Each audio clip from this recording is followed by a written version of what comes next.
Então, olá pessoal. Hoje a gente vai falar de uma técnica chamada reto espalhamento Rutherford, também conhecida como RBS. Não confundir com a televisão.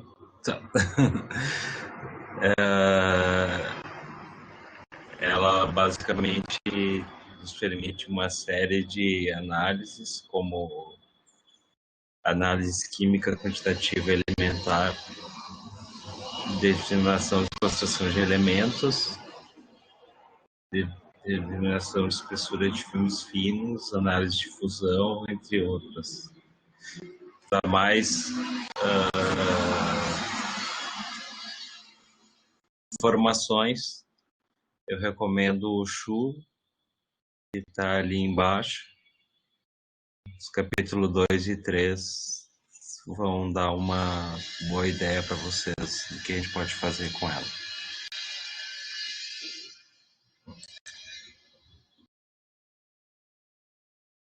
Uma das primeiras vezes que ela foi usada, né, que está no Shu, foi para analisar a superfície da Lua. Para isso, então, se usou uma fonte de partículas alfa, um detetor, e assim se pode analisar a superfície lunar. Então, é um exemplo bem interessante de como isso foi possível.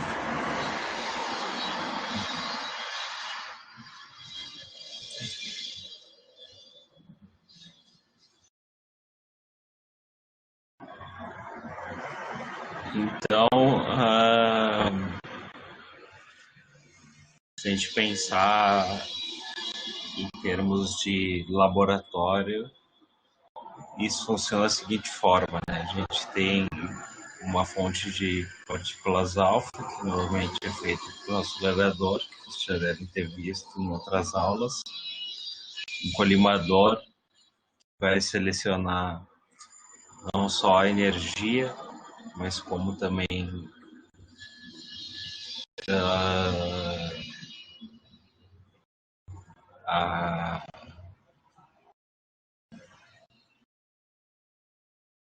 a direção correta, né? Ou,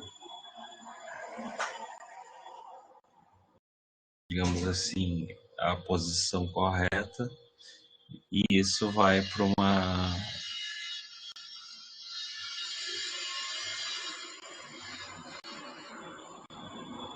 amostra. Nesse caso aqui, a gente está falando de uma folha. E aí nós temos espalhamento em várias direções. Tá? Antigamente se usava sulfeto de zinco, foi assim que foi feita a experiência do Bohr.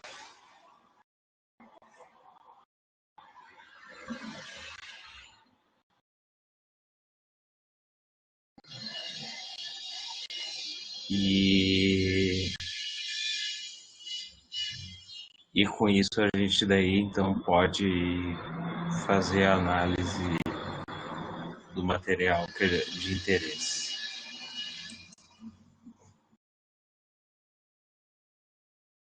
Bom, como isso funciona basicamente,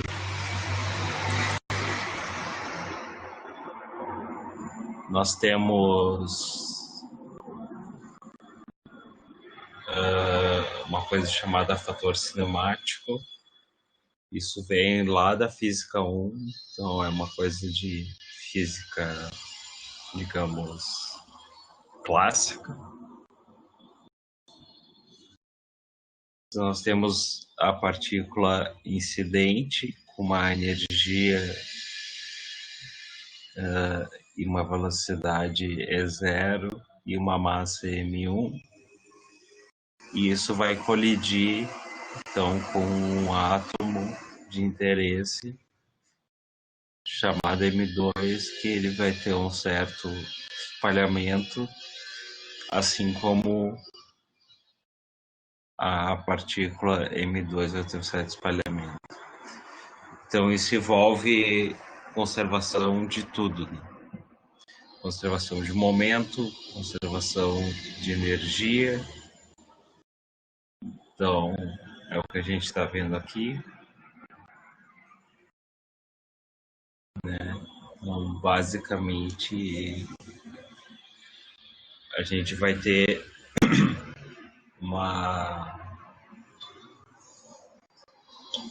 um espalhamento desse tipo. O interessante disso é que a gente sempre tem que ter em mente que a partícula, né, ou projétil que está sendo emitido, ele tem que ter uma massa menor do que a gente quer medir, né? Então dá para usar massas maiores, mas usualmente se usa hélio por ser um elemento leve e não reagente, e que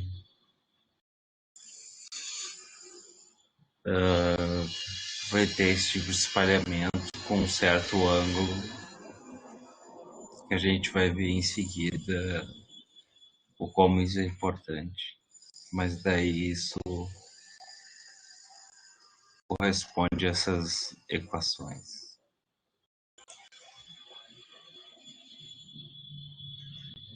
Então aqui a gente tem uma equação mais clara a respeito,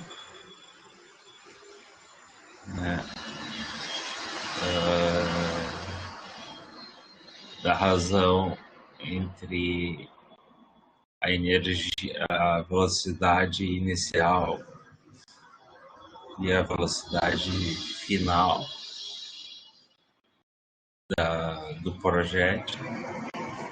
Isso depende do ângulo de espalhamento, isso depende da massa.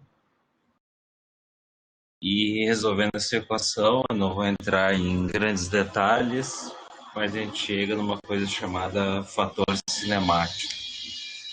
Isso é a base da,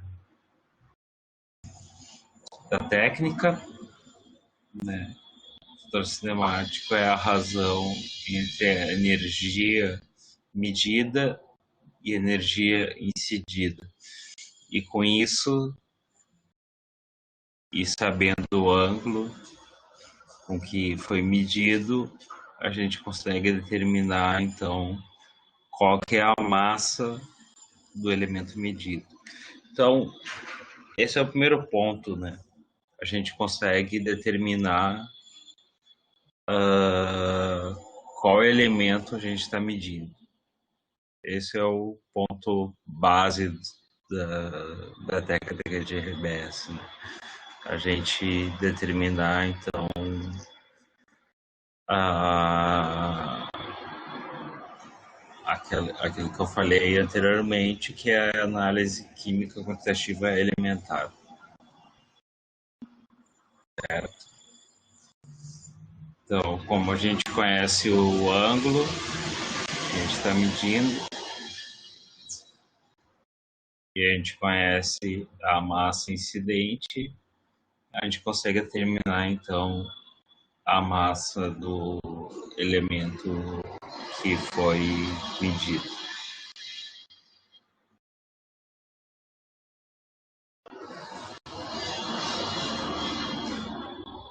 Então, isso leva a esse gráfico enorme aqui,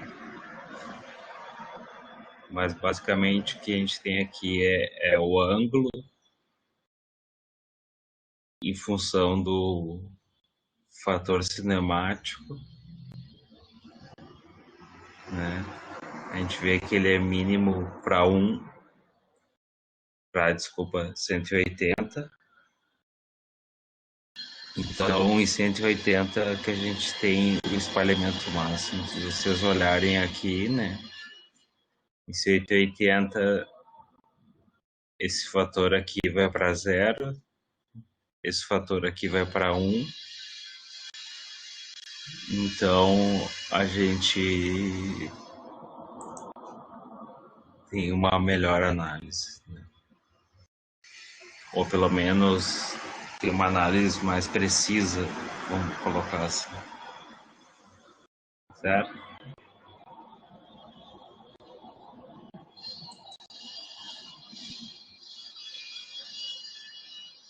Então, como eu falei, né, ser máximo para 180, né? Então, em 180 nós temos uma razão aqui de 1 para x, que é basicamente m2 sobre m1, que são o elemento que a gente quer medir e o elemento que foi incidido sobre a partícula de interesse ou sobre o material de interesse.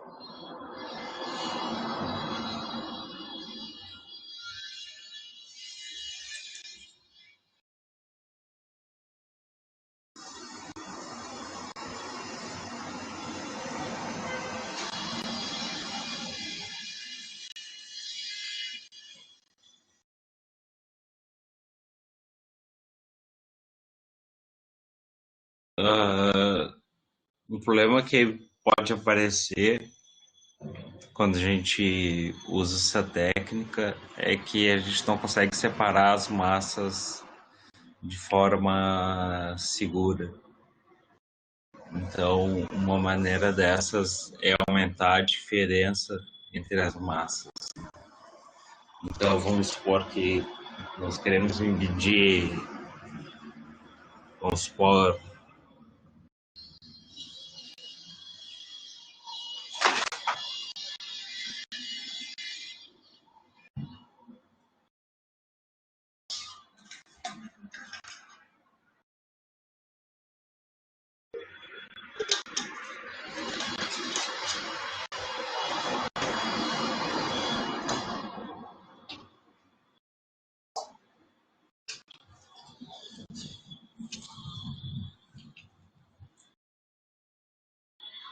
perdão, vou pegar uma água só.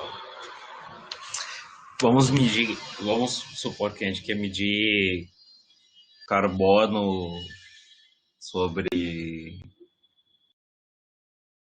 ou oro sobre algum elemento a resolução infinita. Então, maneiras de melhorar isso é aumentar a energia.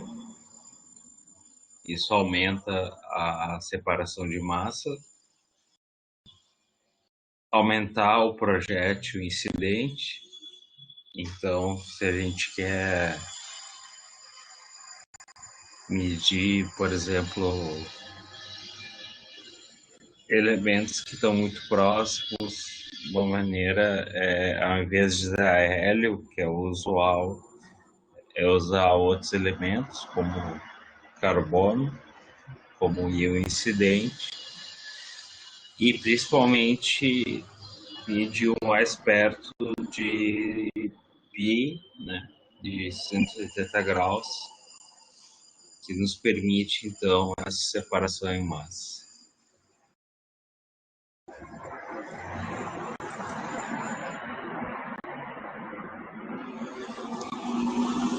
Outra coisa importante, que também vem da mecânica clássica, é a ação de choque de espalhamento. Né?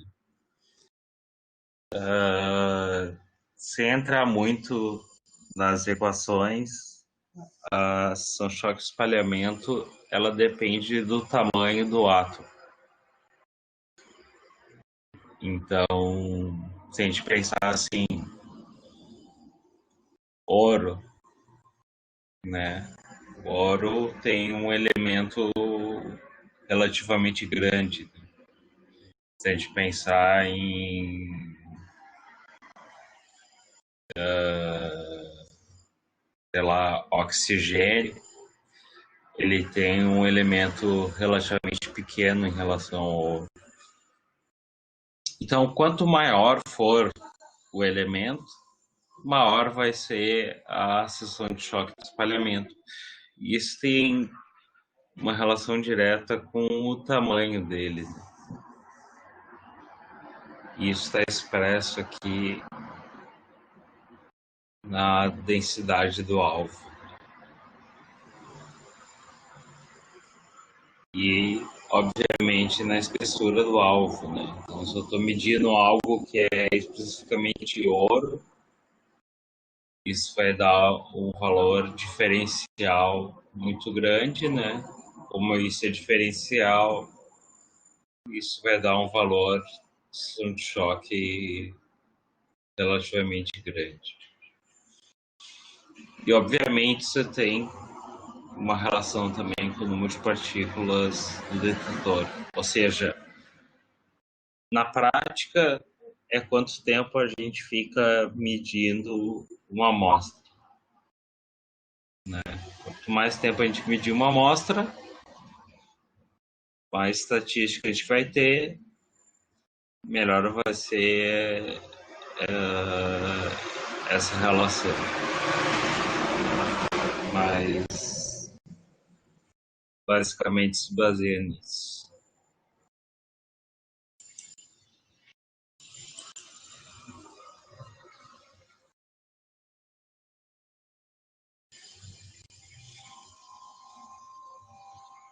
Então isso a gente vê aqui de outra forma.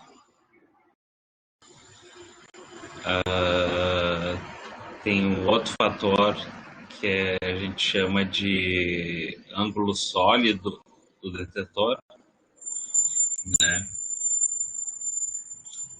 Porque porque o detetor, obviamente, não mede um único ângulo, né? Ele mede um ângulo, como se diz, sólido, um ângulo inteiro. Então, o que a gente tem é a partícula vai interagir com o átomo, com a amostra de interesse, vai ser espalhada por um certo ângulo e vai ter o ângulo sólido do detetor. E isso é calculado aqui por essa equação.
Então, continuando,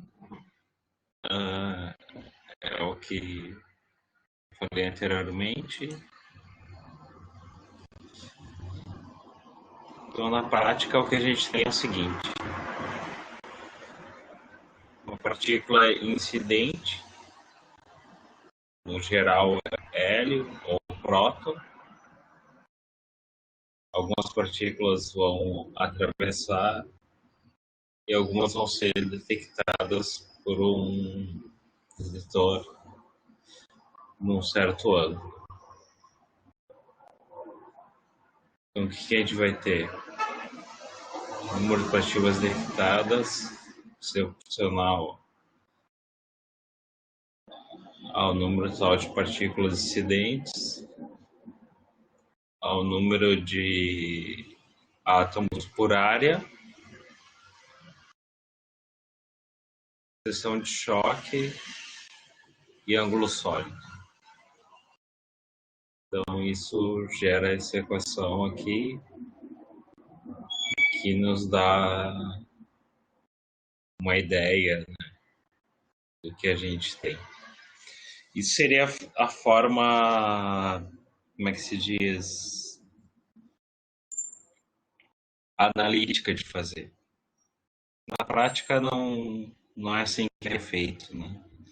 Na prática, nós usamos padrões para comparar o que a gente mediu com o que a gente tem.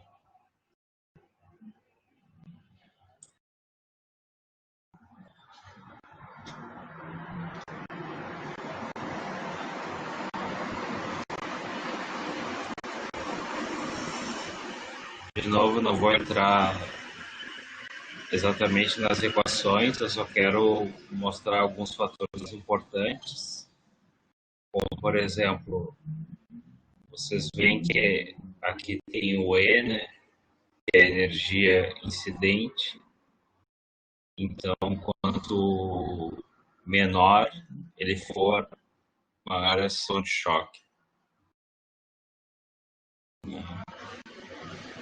Isso vai ao quadrado.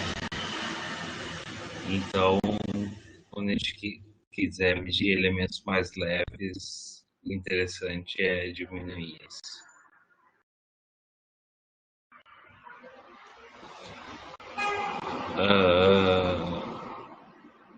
Isso vai também com o seno na quarta, né? Então, diminuir o ângulo dele aumenta a sensação de choque. Então, por isso que é importante trabalhar em ângulos próximos de 180, tanto quanto possível. E quanto maior o número atômico do alvo, maior a sensação de choque. E isso é expresso basicamente nessas duas equações, nessa equação aqui e principalmente aqui, né? Que vai com o z quadrado. Então, se nós queremos medir elementos pesados, ok, a gente pode usar energia. Se nós queremos medir elementos mais leves, a gente tem que tanto diminuir a energia incidente, tanto quanto medir o ângulo de espalhamento.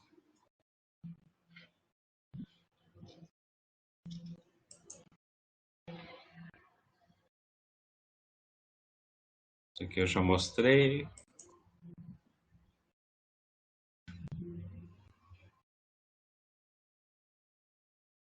Quanto menor for a massa incidente em relação à massa que a gente quer medir, a gente vê aqui que, por exemplo, para um feixe de hélio com massa igual a 2,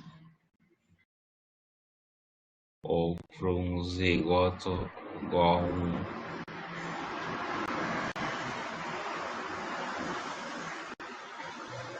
a gente tem essa razão.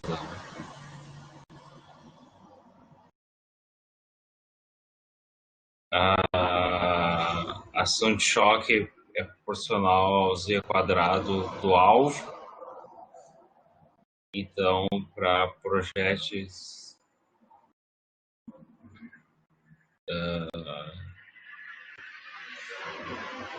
ou para átomos muito pesados, é mais eficiente usar átomos leves, por isso que se usa usualmente hélio. Aqui também diz que a ação de choque é bastante proporcional ao quadrado da energia, como eu falei. Então, dependendo do elemento que a gente quer usar, o ideal é usar energia mais baixas, se a gente quer medir elementos mais leves, ou se não, se usa usualmente 1 MeV, 2 MeVs de energia incidente.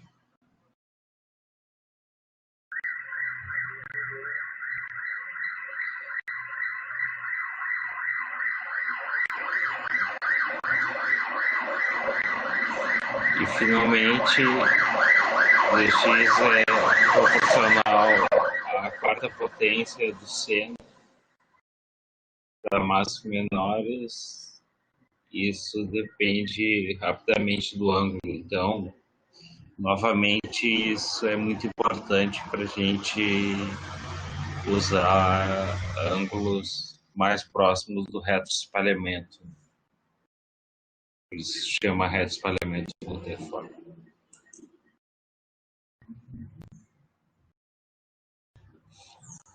Agora a gente vai entrar em coisas mais teóricas, né?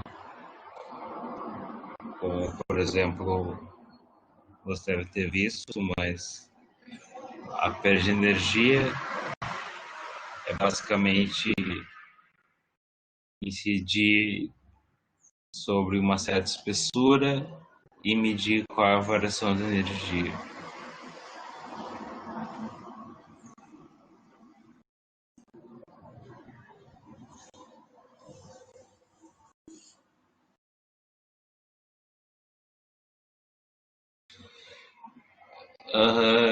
Isso gera uma série de equações também e de tabelas que, na prática, isso é medido experimentalmente,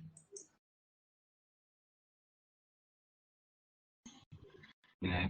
Então a gente tem o que a gente chama de aproximação de superfície,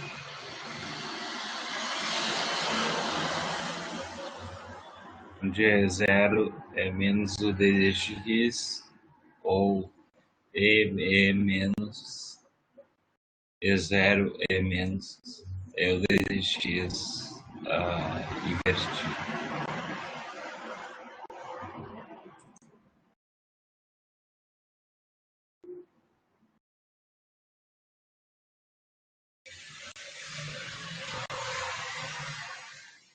Então o que a gente tem é a contribuição dos átomos, dos materiais são proporcionais à densidade. São dois materiais de mesma composição, mas densidades diferentes. O delta E é o mesmo, mas o dx é maior que o material de mora n. Então, isso está querendo mostrar aqui.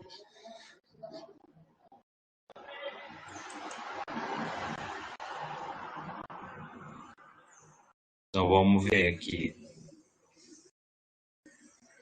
Se eu quero analisar sódio, tem um Z de 11, uma densidade de 10 na 22. Se eu quero analisar alumínio, ele tem praticamente 3 vezes. Tem uma liga dos dois, vai ter uma densidade 2 da 27.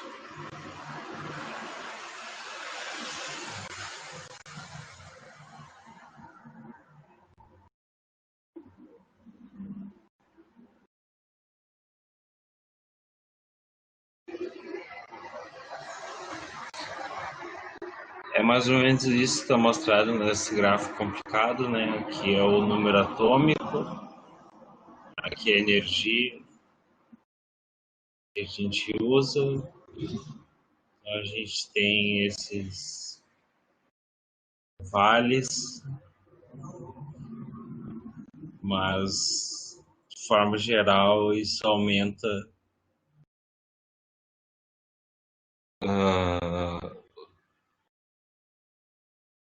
né, o stopping power aumenta com a energia, o que é razoável frente ao que você já deve ter visto. Outro problema que acontece que diminui a resolução é o straggling. O que é o straggling? É o alargamento da energia quando ela atravessa o material, né? Então, inicialmente, vamos supor que a gente tem uma energia com essa largura. Depois de passar do material, além de ela perder energia, ela tem um certo alargamento. Então, isso também influencia na resolução final.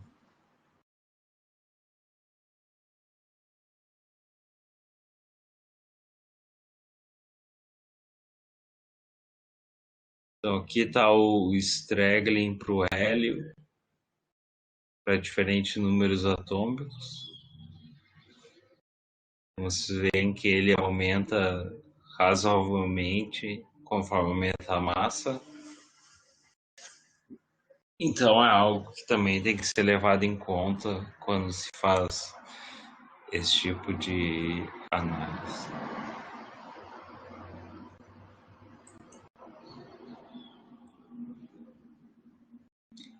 Então vamos lá. O conceito principal, sendo bem prático, é gerar um íon, né, numa fonte de íons, incidir sobre a amostra. Isso vai ser analisado por um analisador, né?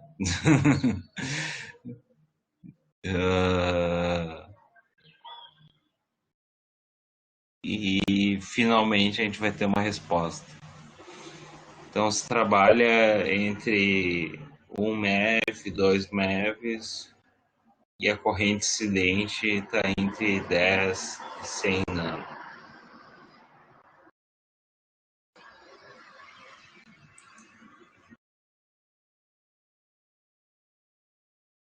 Então o que nós temos aqui? Para cada canal, né? E quando a gente fala em canal, na verdade é energia, vai ter um certo número de contagens que a eletrônica vai nos fornecer um certo valor, e aí a gente vai ficar com um gráfico mais ou menos com essa cara.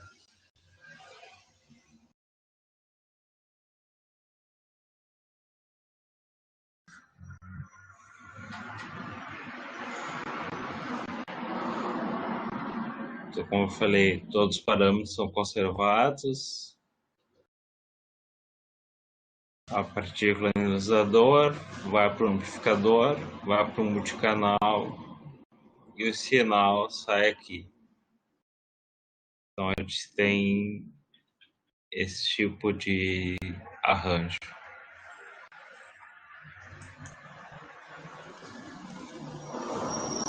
E no final, se a gente está analisando um material de um elemento único, a gente tem essa cara. Por que tem esse aumento aqui, né? Porque quanto menor a energia, se vocês lembrarem lá do começo,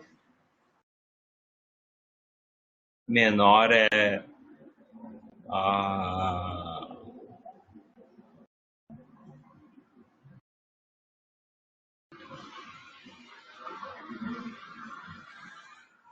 seção de choque para ele.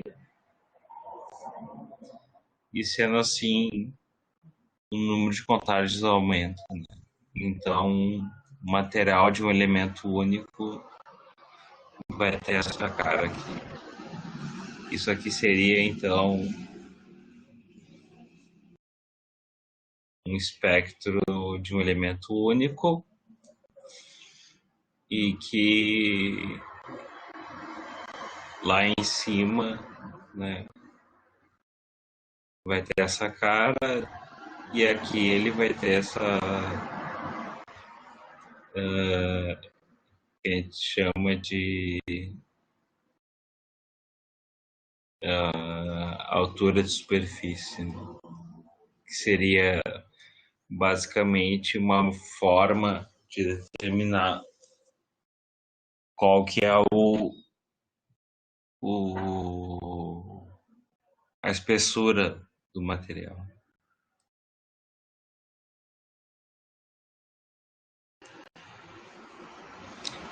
Se a gente está analisando materiais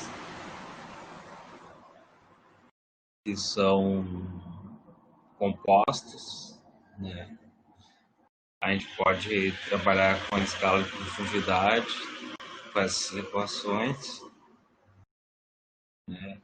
Então o íon vai vir aqui com uma energia zero, vai sair com uma energia K é zero, Ele foi espalhado exatamente pela superfície, mas o íon que penetrou mais vai sair com uma energia E1.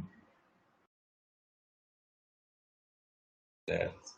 Então, com essa diferença, a gente consegue analisar a espessura de filmes, por exemplo, como eu falei lá no começo.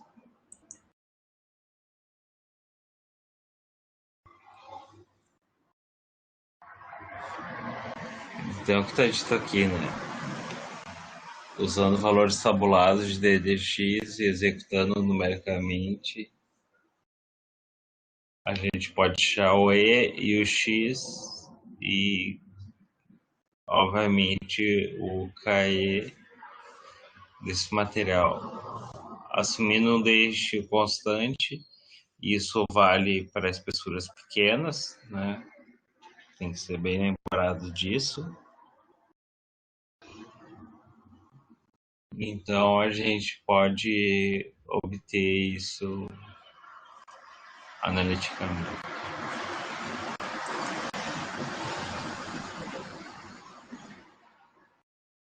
Então, está mostrado nessa equação, para um dx constante, a gente já pode achar esse tipo de valor.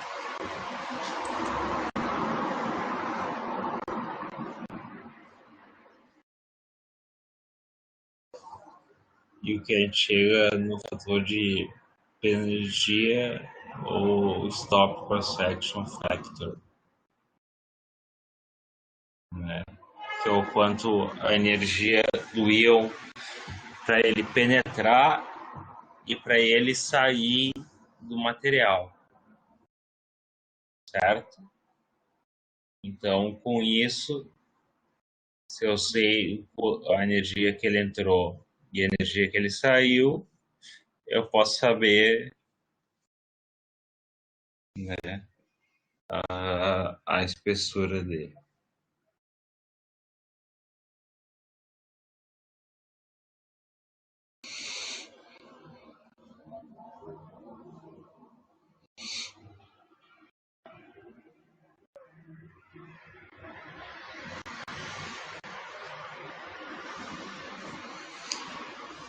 Que é o que está mais ou menos mostrado aqui, né? A gente sabe essa largura aqui, que, que isso aqui é basicamente a perda de energia. A gente pode achar o X e com isso determinar a espessura do material.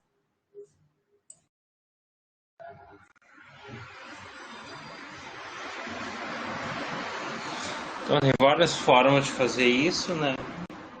A gente usa a energia média, é o método do Shu. Tem métodos interativos, tem métodos analíticos, métodos numéricos, né? Mas eles são muito similares. Então, a altura do espectro para um elemento, uma amostra elementar, vai depender o que? Então, da ação de choque de energia, do ângulo sólido, da densidade do material, número de partículas incidentes, espessura da camada e ângulo de incidência. Fazer isso analiticamente é muito complicado. É por isso que eu falei que se usa usualmente padrões para isso. Porque fazer isso à mão, vamos dizer assim, dá um trabalho enorme. Então, basicamente, o que se faz é medir um espectro desse, medir um espectro padrão, e daí com ele a gente consegue fazer esse tipo de análise.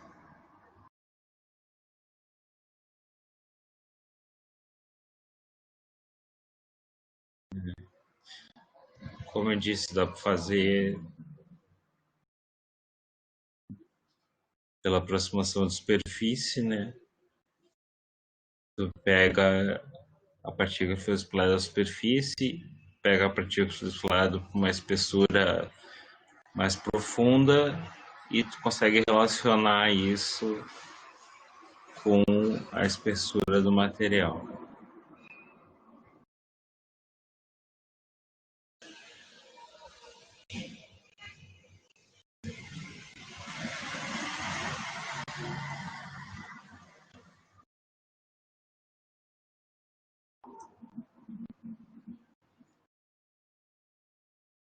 Um pouquinho.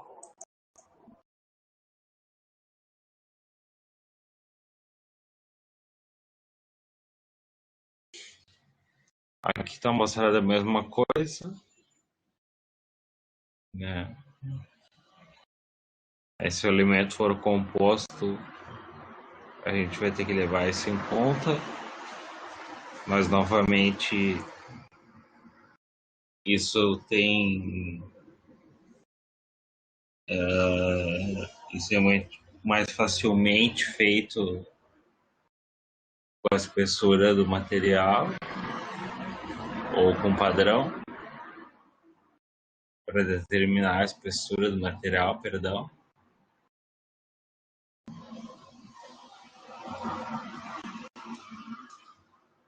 Aqui tem uma série de equações que mostram isso, mas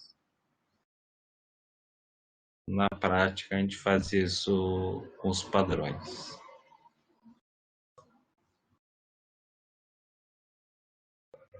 A intensidade do espectro é a mesma coisa.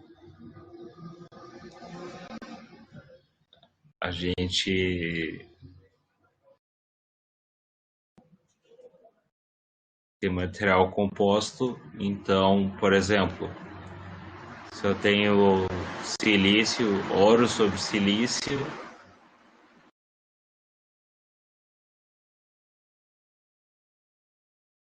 como ele tem uma ação de choque maior, porque, como eu disse, ele é um elemento maior, ele vai ter uma intensidade maior, e o silício, como é o substrato, vai ter essa cara aqui.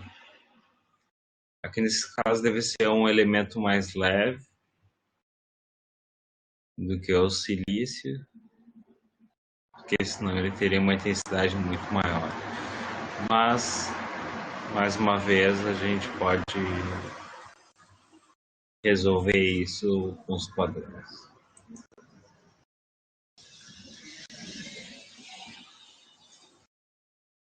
Mesma coisa que a gente está vendo aqui.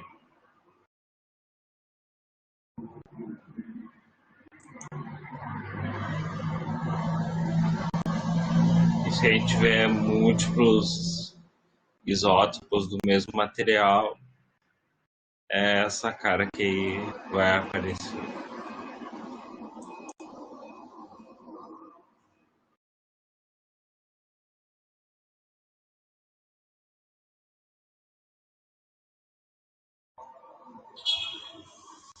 Densidade areal. Por que você usa densidade areal, ou seja, densidade por área? Né? Porque normalmente não se conhece a densidade do material. Então se usa átomos por centímetro quadrado, no caso do RBS. E em outras técnicas também, né? Porque a gente não sabe se o material é assim, como está mostrado, ou se ele é material composto assim, ele pode dar a mesma resposta, mas eles têm densidades diferentes. Então, em geral, se usa a densidade real.